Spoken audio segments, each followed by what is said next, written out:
que esas caras son de preocupación, de derrota, más que de angustia y enojo. Es de preocupación de que saben que van perdiendo, que la derrota está en cualquier lugar, tanto que a mí me sorprende que se vayan contra Arturo Saldívar, un ministro que reconoce y conoce cómo funciona el Poder Judicial, que fue amenazado, que fue presionado por el gobierno de Felipe Calderón y Enrique Peña Nieto para que se callara, para que desapareciera pruebas que tenía en las manos. ¿Cómo no va a salir hoy en defensa del pueblo de México si para lo que tanto estudió y para lo que tanto trabajó es para la justicia de México? Ahora lo vemos que lo están utilizando como una cacería de brujas total. En esta entrevista, donde ya sabemos quién se burla de quién, casualmente ellos ya tienen otros datos. Y aquí es donde me sorprende, miren. Déjenme primero, les pongo, ahí, ahí está. Minutos antes de entrevistar a Arturo Saldívar, López Dóriga entrevistó a Miguel Alfonso Mesa, quien es el que ustedes dirán, oigan, pero la denuncia, lo decía hace unos minutos Víctor, oye, pero la denuncia fue creada por Norma Piña. Sí, sí, sí, sí. Norma Piña la creó, pero necesitaba a un testigo que trajera las pruebas en la mano. Por ello, le mandó a hablar a Miguel Alfonso Mesa, quien supuestamente es investigador de anticorrupción y cuánta cosa. Lo dijo ahí, miren. Déjame hacer una pregunta con todo respeto. ¿Cuál es su interés jurídico en este caso o es solo la reacción ante lo que usted llama una injusticia y una violación a la ley? Pues es una reacción ante esas injusticias. Yo desde 2018 trabajé en una organización civil en temas anticorrupción. No voy a utilizar su nombre porque ahora también tengo una relación con un partido político y no me gustaría mancharla de esa manera. Pero desde 2018 yo trabajé 3 años en esa organización. Déjame hacer una pregunta. Y ok, usted se pregunta cuál era Mexicanos contra la corrupción. Claro, pero casualmente, si lo vemos realmente aquí al Miguelito, quien bueno, no tiene nada malo que sea del ITAM, sabemos que hay muchos luchadores sociales del ITAM porque hay un cuadro de Morena, no de Morena, hay un cuadro obradorista de donde viene Antonio Atolini. Pero ¿quién es Miguel Alfonso Mesa que dijo, no voy a decir de qué partido soy? Uno viene del Movimiento Ciudadano, está con Movimiento Ciudadano, pero casualmente, si le escarbamos, hoy pertenece a una revista, Miguel Alfonso Mesa, y pertenece a una revista que se llama Letras Libres. ¿Y de quién es Letras Libres? Del señor de Enrique Krause. Casualmente le escribe todo esto, análisis político, y ahí está, ¿por qué Saldívar? Sí debería votar sobre la ley Saldívar. O sea, ya vimos de qué lado masca la iguana, donde se supone que está la verdad, está siendo denunciada. Y claro, lo intentan y lo logran a medias, incomodar a Arturo Saldívar, porque así es cuando les decimos, cuidado porque estos canijos son capaces de amañarse las mañaneras y descontextualizar lo que dijo el presidente. Miren hasta dónde es capaz este personaje que a mí pues no me sorprendería. ¿Cómo López Dóriga no va a saber manejar las noticias a su modo? Mírenlo nada más cómo las maneja. Dime, hay una declaración del presidente que quiero comentar contigo. Sí. Que me pareció muy imprudente para él y para ti como en su momento como ministro de la Corte. Vamos a escucharla, ¿sí? Cuando estaba el ministro Saldívar de presidente de la Corte, había más recato. Todavía cuando había un asunto así, de este tipo, nosotros respetuosamente interveníamos. Porque es que no solo es la libertad, aun cuando se trate de libertad domiciliaria, para políticos, sino la delincuencia organizada, con mucho poder. Acaban de suceder casos así, donde los jueces protegen y ordenan que se libere a un delincuente en horas, no 72 horas, en 24 horas y un sábado. Y tenemos que andar pendientes para ver si no tienen otras órdenes de aprehensión. En algunos casos sí, y ya no salen. Pero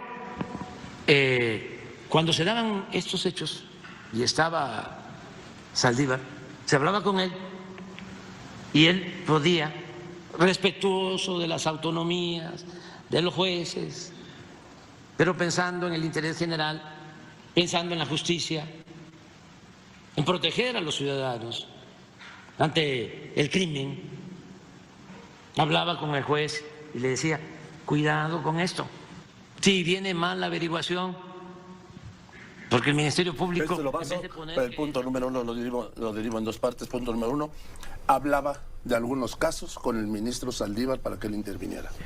Yo aclaré, ahí hay una ruptura en la separación de poderes. Yo aclaré en su momento esta aclaración, es del presidente, valga la redundancia. Primero, efectivamente con el presidente siempre tuvimos, en mi administración, una relación cordial, respetuosa, que se tornó después de confianza. Y esta relación con el presidente y con el gobierno era muy importante para el Poder Judicial y para el país en varias vertientes. Primero, para la seguridad de jueces, juezas, magistrados y magistradas. El apoyo que tuvimos en mi administración de parte del gobierno del presidente López Obrador para cuidar a las personas juzgadoras, sobre todo las que están en riesgo con el crimen organizado, fue muy importante. Segundo, para nuestro presupuesto. Presupuesto obviamente requería diálogo, requería construcción y nunca tuvimos problema presupuestario. Pero el presupuesto sería con el Congreso, ¿no? Con la Cámara de Y también Diputados. con el Ejecutivo como quien lo envía y además el líder pues, de la fracción mayoritaria. Obviamente se negocia en Hacienda, se negocia con el presidente, se negocia en la Cámara de Diputados. Esto además siempre se ha hecho así.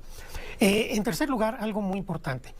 En los temas en donde había grandes operativos contra el crimen organizado, era importante que nosotros estuviéramos enterados que iba a venir algún operativo para varias cosas. Primero, para darle seguridad al juez o jueza al que le iba a llegar el asunto. Seguridad en términos de su integridad física y también blindar el centro de justicia. Entonces, en estas cuestiones, obviamente que había comunicación. Nunca traté un asunto jurisdiccional, salvo un tema que ahora voy a aludir, con el presidente López Obrador. Yo dije en su momento que a mí me parece... Pero es que el presidente está diciendo que sí. A mí me parece que lo que dice el presidente parte de dos supuestos. Primero, que no es técnico en derecho. Y segundo, que yo no sé cómo le procesaban la información que le llegaba a él. El único caso... Perdón que te interrumpa, Sí. pero eso no implica que no es ningún atenuante de la grave declaración que hizo de que sí intervenía en algunos casos contigo, de casos del Poder Judicial. No intervenía, litigaba el presidente y el Ejecutivo, como han litigado todos los presidentes anteriores. Sí, pero eso son diferentes. Están en su derecho. Pero hoy es diferente. ¿Por qué es diferente? Pues porque lo dicen todos los días que son diferentes. Por eso, pero es que no hay nada ilegal en que el presidente, su consejero jurídico, su secretario de Gobernación, los distintos secretarios acudan a la Corte o a los tribunales a hacer valer sus argumentos. Esto no quiere decir lo que sí había... El presidente dijo intervenciones. Yo estoy diciendo desde mi punto de vista cómo debemos entender esta declaración. Lo que sí había en mi administración es que sí había una vigilancia de cero tolerancia a la corrupción. Y entonces sí se sabía que si algún juez o jueza hacía algo indebido, iba a haber una investigación. Eso hoy ya no lo hay, por cierto. Nada más hay cacería de brujas como la que estamos hablando en este momento. ¿Cuál es el único caso jurisdiccional que sí se platicó con el presidente? El caso de Ayotzinapa, pero no en lo oscurito. Hay un convenio público que firmó la Presidencia de la República, la Fiscalía General de la República y el Poder Judicial Federal para que en el ámbito de sus competencias y sin violar autonomía, los tres estuviéramos al tanto de las investigaciones y en las reuniones con los padres y madres de Ayotzinapa por ser un tema de Estado. Ahí sí. Y hay un convenio. ¿Nunca te pidió el presidente nada? Nunca. ¿Jamás de los jamases? ¿Nunca te pidió Julio Scherer nada? Nada. Bueno, me pidió, más que pidió, alegó jurídicamente sus temas, como antes otros consejeros jurídicos. O sea, jamás se te solicitó que ayudaras o que influyeras, pues, ante un juez o ante un caso. El presidente dijo algo hace un tiempo.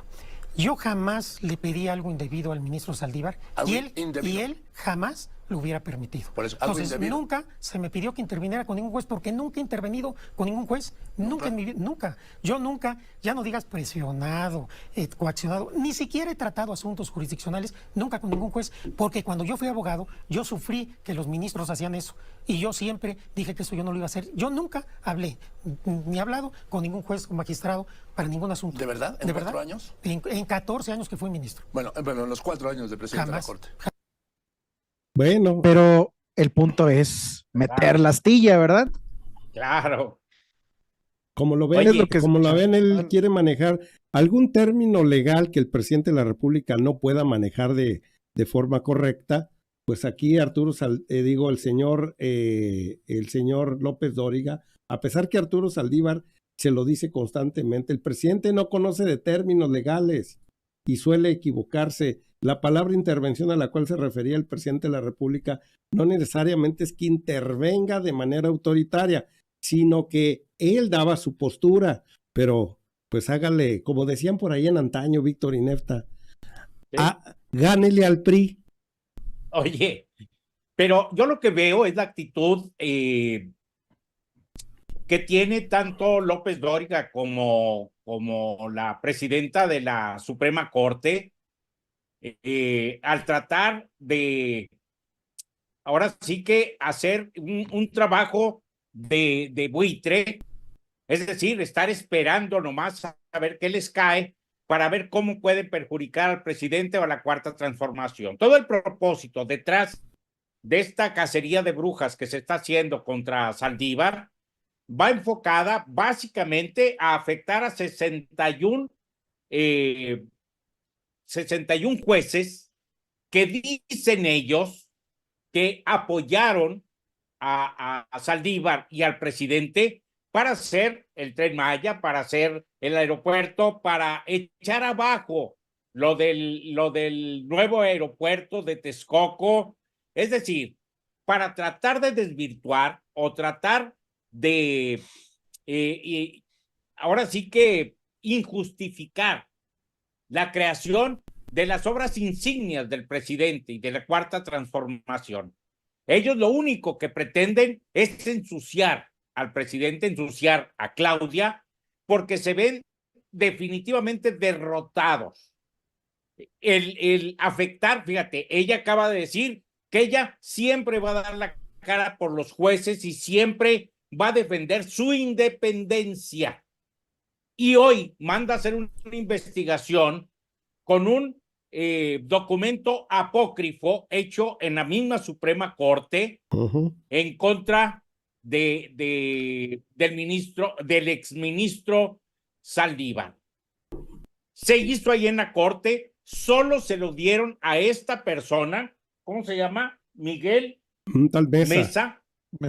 para que lo presentara. No importaba que no trajera evidencias o pruebas, no importaba que no trajera firmas, porque llegó como un escrito apócrifo.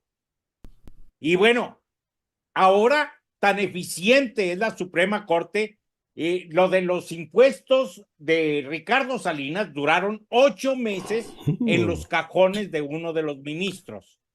Y ahora le están dando una celeridad increíble a esta denuncia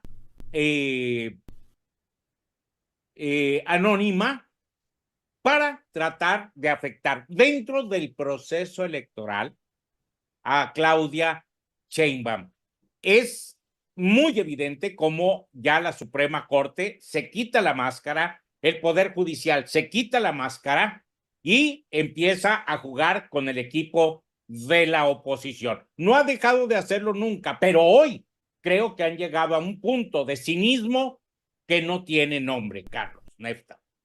Bueno, pues ahí ven, la gota que derrama el vaso es que también el señor senador Ricardo Monreal aprobó en comisiones del Senado de la República para restringir las suspensiones en materia de amparo, o sea, les quita poder al Poder Judicial, buena la redundancia, algo que le quita poder a esos jueces y ministros. Fue la gota que derramó el vaso, dicen, con la que desde la Suprema Corte le han declarado la guerra a todas las obras insignias de la 4T y a todos los funcionarios que fallaron a favor de ellos. Esto es algo que nunca antes se había visto aquí en México, señaló el exconsejero Barquín. Es el inicio de una guerra frontal entre poderes de la Unión. Pues yo ya no sé si es cacería de brujas, Nefta, o es la bruja que salió de cacería. Más bien. No, pues los hemos visto equivocarse y los hemos visto equivocarse más de una vez. La candidata que tienen no da ni levanta mucho. Salió también a presentar un libro. Digo, ella ni siquiera se mostraba interesada en Arturo Saldívar. Tuvo que hacer un spot ahí donde sale con un libro diciendo un juez que empieza por la casa y que las destapaderas y la corrupción de Arturo Saldívar, leyendo un teleprompter, todo el video cortado porque pues no sabe seguir una línea y ni siquiera sabía de qué estaba hablando. Entonces hemos visto que la candidata incluso hasta se ha mostrado ya cansada. A mí me preocupa mucho cómo se ve. No sé si ustedes vieron un video que publicó hace unos días donde dice ya, por favor, ya déjenme, por favor. Sí. Por favor, no se burlen de mí. Y digo, es que no nos burlamos de ti, no nos burlamos de tu físico, nos burlamos de la cero profesionalidad que tienes como candidata y lo peor, de la gran violencia de género que ejerce tu partido a través de ti y contigo. En los últimos meses me han dicho de todo, que si estoy gorda, que si tengo los chuecos, que si una mujer con huipil no se ve presidenta. ¿De verdad eso es lo que importa? ¿De verdad importan tus dientes? ¿Importa tu vestimenta o importa tu corazón? Necesito que me creas. Necesito que me... No, pues al lado de Alito Moreno y al lado de Marquitos. ¿Cómo? No me juzgues por lo que dicen de mí, sino por lo que hago. Júzgame por lo que soy y por lo que valgo. Más de 1,000 millones de pesos que obtuvo a través de contratos, estando en el poder en la Miguel Hidalgo, 2015-2018. Te juzgamos por lo que haces, no por lo que dices, porque lo que dices son sueños guajiros. Así que no venga con la cara de conmiserada, con esa cara de Ciro Gómez Leiva que lo hace constantemente para que digan pobrecito de mí.